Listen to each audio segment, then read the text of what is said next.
لینا. کہا قرآن میں پڑھا, کیا پڑھا؟ وَلَا تَقُولُوا لِمَنْ يُقْتَلُ فِي سَبِيلِ اللَّهِ أَمْوَاتٌ بَلْ أَحْيَاءٌ وَلَكِنْ لَا تَشْعُرُونَ. اللہ کی راہ میں جو قتل ہو گئے انہیں مردہ مت کہو, وہ زندہ ہیں, لیکن تم کو نہیں سمجھتا, تم کو اس کا شعور نہیں ہے. کہا دیکھو ہم کو نہیں سمجھتا لیکن وہ زندہ ہیں. کون؟ اللہ والے اپنی قبروں میں. تو دنیا میں جیسے مثال ان سے ہم پوچھتے تھے, ابھی بھی پوچھیں گے, بلکہ اب تو ان کا پاور بڑھ گیا. پہلے جسمانی محدودیتیں تھیں, اب وہ بھی ختم ہو گئی. تو اب تو کیا کچھ نہیں کر سکتے. دور سے اولاد کو شفا دے سکتے ہیں, دور سے گھر میں برکت ڈال سکتے ہیں, مکان دکان سب میں برکت ڈال سکتے ہیں, دور سے سب کچھ کر سکتے ہیں. کیوں؟ دلیل کیا ہے؟ زندہ ہیں. کون سی آیت ہے؟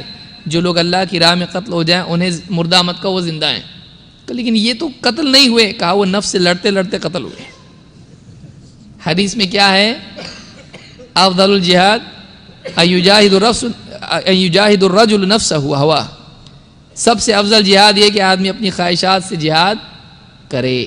کہا کہ یہ بڑا جہاد کرنے والے تھے, لہٰذا یہ بھی کیا ہے, یہ شہید میں شمار ہوں گے, اللہ کی راہ میں قتل ہونے والوں میں شمار ہوں گے, لہٰذا یہ بھی زندہ ہے. تو یہ کس کے قتیل ہیں؟ آدمی سوچئے کہ اگر یہ مقتول ہیں, شہید ہیں, تو ان کو کس نے مارا؟ بھئی جو جنگ میں جاتے ہیں ان کو تو دشمن نے مارا. اب ان کو کس نے مارا؟ ان کو نفس نے مارا. تو نفس نے مار ڈالا ان کو, نفس کے ہرائے ہوئے ہیں, ان کے اوپر تہمت ہے, ان کی شان میں گستاخی ہے. اللہ والوں کی شان میں گستاخی کہ ان کے بارے میں کہا جائے کہ یہ نفس نے مار ڈالا ان کو. تو یہ آیت کہاں جا رہی ہے اور یہ فہم کہاں جا رہا ہے؟ ایک آدمی آیت سے کیا نکال رہا ہے؟ اچھا یہاں پر اللہ نے یہ بھی نہیں کہا کہ وہ قبروں میں زندہ ہیں. اللہ نے کیا فرمایا؟ بل احیاء عند ربهم یرزقون, بلکہ وہ اپنے رب کے پاس زندہ ہیں, رب کے پاس زندہ ہیں.